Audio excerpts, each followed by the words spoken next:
Selamat malam para sahabat kanal Hukum Elias Daburnaut. Salam sejahtera, salam demokrasi. Malam hari ini saya mengangkat topik terkait dengan penangkapan, penetapan tersangka dan penahanan sejumlah aktivis kami Koalisi Aksi Menyelamatkan Indonesia, diantaranya Bung Jumhur Hidayat. Ya.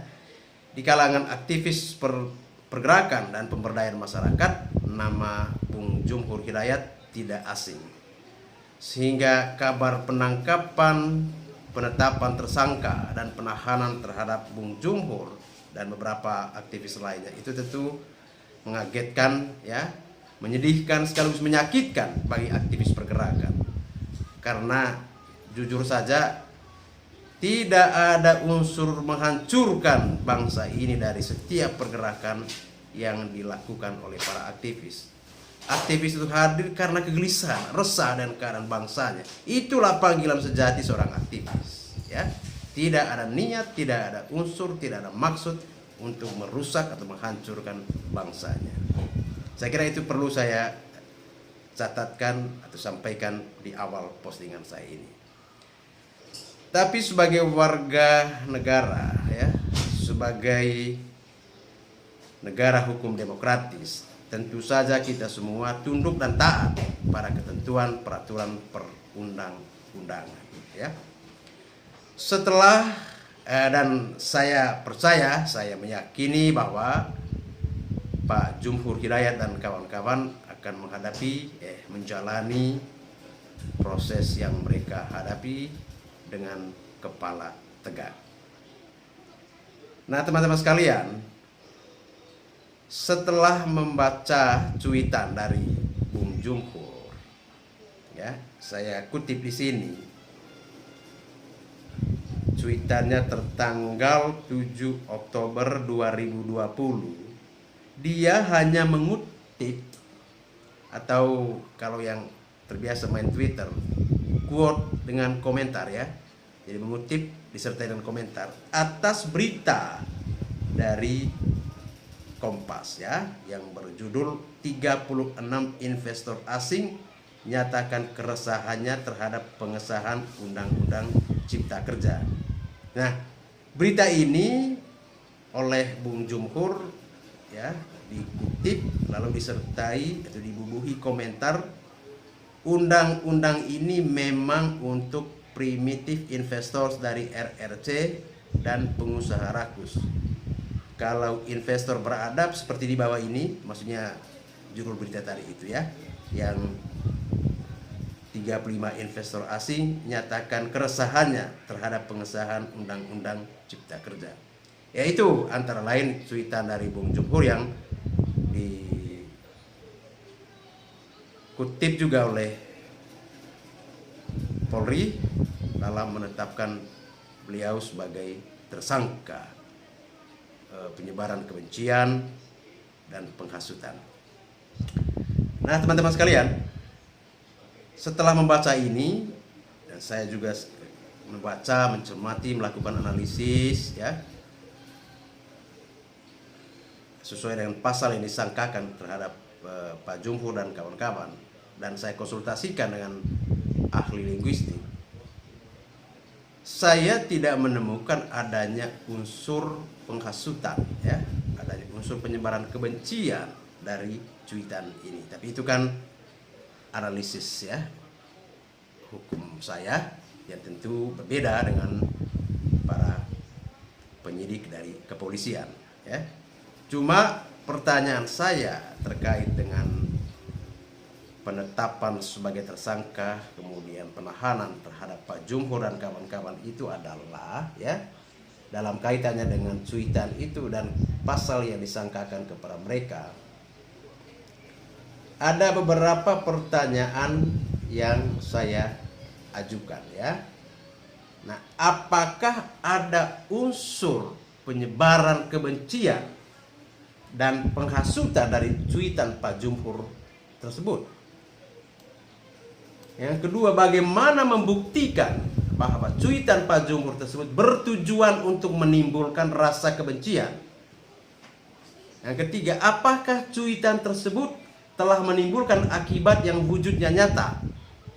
Ya, karena terkait dengan rasa kebencian dan lainnya merupakan suatu yang hanya ada dalam diri manusia. Yang keempat, apakah benar cuitan Jumhur memicu menerbitkan atau menimbulkan keonaran dalam masyarakat, atau memicu adanya aksi demonstrasi yang berujung anarki? Nah, apakah dari cuitan itu ada larangan untuk melawan penguasa umum? Apakah ada larangan untuk tidak menaati undang-undang? Nah, ini hanya beberapa pertanyaan sebagai pembuka sekaligus menjadi tantangan bagi jaksa nantinya dalam membuktikan dakwaannya. Dan tentunya ini sekaligus menjadi suatu yang harus dibuktikan oleh jaksa, itu bagaimana membuktikan hubungan kasualitas kaitan antara cuitan Pak Jumhur dan kawan-kawan dan aksi demonstrasi yang berujung dikategorikan anarki, chaos. Akan berbeda soalnya kalau menurut saya kalau cuitan itu bernada atau bernuansa seperti berikut seranglah polisi yang tidak adil itu misalnya bunuhlah, ambillah senjatanya. Nah, itu atau misalnya menghasut orang secara tidak langsung seperti dalam bentuk pertanyaan, saudara-saudara, apakah polisi yang tidak adil itu kamu biarkan saja? Apakah tidak kamu serang, bunuh dan ambil senjatanya? Contoh. Atau misalnya kalimat lain karena terkait dengan aksi yang dinilai atau disebut berujung anarki. Apakah ada kalimat atau ungkapan tertulis dari Pak Jumhur Hidayat misalnya yang bernada menghasut, saudara-saudara, seranglah, hancurlah fasilitas umum? Itu kan dua hal yang berbeda antara cuitan tadi dengan contoh-contoh ungkapan baik lisan maupun tertulis yang bernuansa menghasut. Tapi lagi-lagi ini analisis saya dan teman-teman dari penyidik kepolisian tentu saja berbeda dan mungkin mereka mempunyai bukti-bukti lain yang kita tidak tahu Tapi itu hanya suatu pertanyaan atau kesangsian dari aturan-aturan hukumnya Kita analisis apakah ada unsur-unsur yang bernada menghasut dari cuitan Pak Jumhur Hidayat. Selanjutnya mari kita periksa alasan atau dasar penangkapan, penetapan tersangka dan penahanan Jumhur Hidayat. Pak Jumhur dan kawan-kawan dikenakan atau disangkakan dengan pasal 28 ayat 2 Undang-Undang ITE, pasal 45 ayat 2 Undang-Undang Nomor 19 tahun 2016, pasal 14 ayat 1 dan 2 dan pasal 15 Undang-Undang Nomor 1 tahun 1946. Pasal 28 ayat 2 berbunyi, setiap orang dengan sengaja dan tanpa hak menyebarkan informasi yang ditujukan untuk menimbulkan rasa kebencian atau permusuhan individu dan atau kelompok masyarakat tertentu berdasarkan atas suku, agama, ras, dan antar golongan.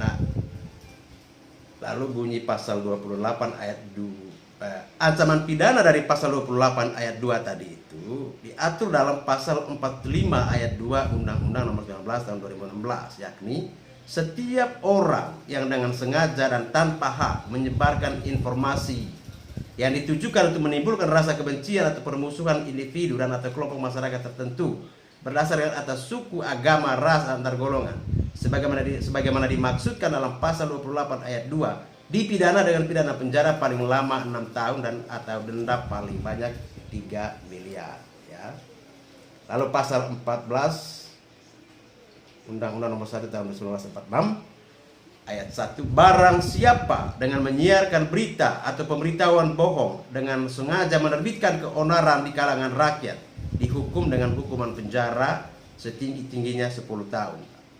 Ayat 2, barang siapa menyiarkan suatu berita atau mengeluarkan pemberitahuan yang dapat menerbitkan keonaran di kalangan rakyat, sedangkan ia patut dapat menyangka bahwa berita atau pemberitahuan itu adalah bohong, dihukum dengan penjara setinggi-tingginya 3 tahun.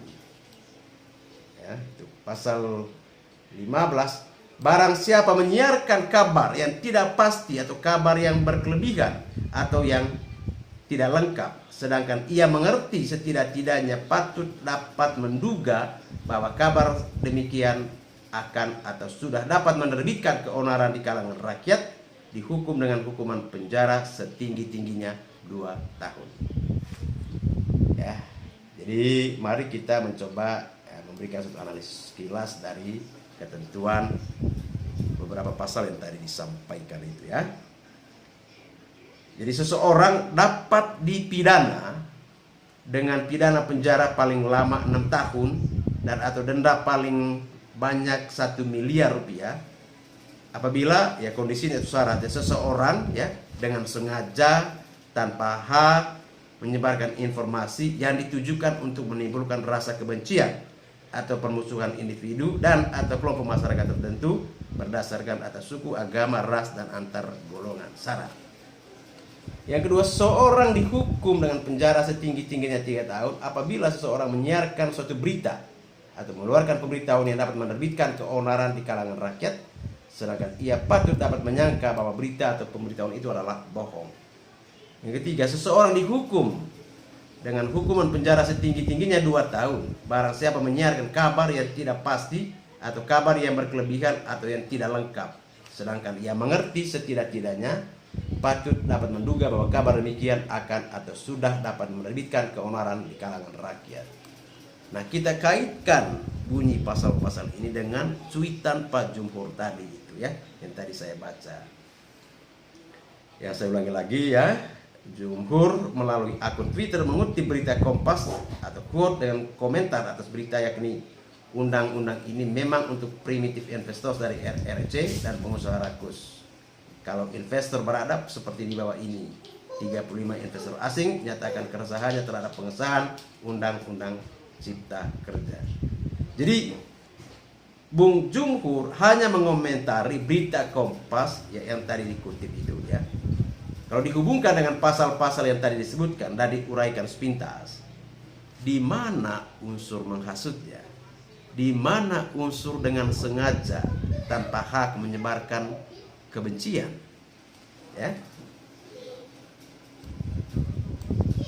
Jadi ini menjadi ya tantangan ya bagi jaksa nantinya untuk membuktikan hubungan kasualitas antara cuitan ini dengan aksi anarki ya. Mari kita pantau bersama. Karena saya berpendapat atau berkeyakinan bahwa tidak ada unsur menghasut atau menyebarkan kebencian dari cuitan Pak Jumhur Hidayat dan kawan-kawan. Teman-teman sekalian, ini hanya gambaran atau uraian selayang pandang. Mari kita kawal bersama, pantau bersama proses penanganan kasus yang dihadapi aktivis pergerakan Jumhur Hidayat dan kawan-kawan. Terima kasih, salam Elias Daburnol.